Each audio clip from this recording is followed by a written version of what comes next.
The best windshield washer fluid with unbelievable results will face off against the toughest testing possible. Supertech winter formula versus Rain-X 2-in-1 all season. As you can see, we have a lux meter, and we're going to clean this glass before starting the test. Now you'll see that the lux meter is taking a reading before using the formula, coming in at 490. This shows us how much light is making it through the windshield. While yes, being outside, this could change possibly at any time. However, we will do the test pretty rapidly, so to keep the lux or lumens consistent. Now let's go ahead and apply the Rain-X 2-in-1 formula. We'll be sure to soak this window down really well and allow it to dry for at least 15 to 20 minutes. As you saw at the start of the video, we definitely have some special testing today as never seen before. Now let's take a reading after using the formula, 492.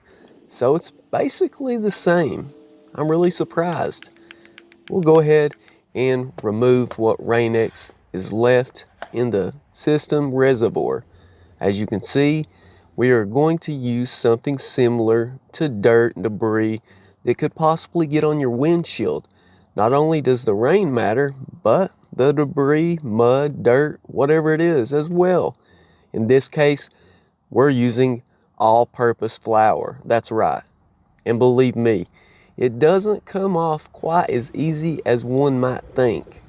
This stuff sounds and even feels like ice as pieces stick to the windshield. As you can see, we've used a great amount of Rain-X trying to remove this flour from the windshield.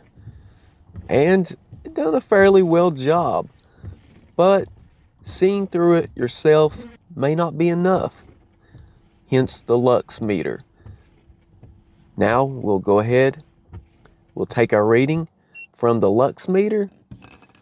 I set it for the maximum, 462. So as you can see, it's dropped a little from about 492. Not really a great deal, nothing to be concerned about. We'll go ahead and add water to the system. Make sure to remove any leftover Rain-X in the reservoir.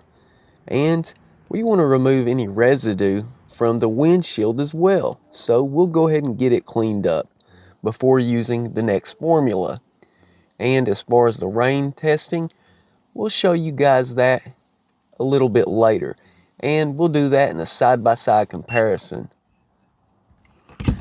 Here we have the reading, and surprisingly, 438. So once again, we've cleaned it, and it was about what it was after the other testing. As I said, the most important part about this is how fast you do it back to back, because as you know, the light could change. And now after using the new formula, 793, wow. I always knew that it definitely made a difference, but I didn't expect that at all. And I mean, that was consecutive right after. Guys, it's practically doubled in the amount of lumens. And it's done a pretty good job on this as well, cleaning up the flour. Do I believe it actually cleans better than Rain-X? Well, there's ups and downs to it, because Rain-X does do a great job bouncing off that rain, but you do have the issue, in my opinion, of a film that's almost hard to see, but if you look close enough, you can notice it. And I've cleaned the windshield beforehand, so it's not dirt. Guys, let us know what you think, which is best. As always, thank you for watching Nate's Interactive Auto.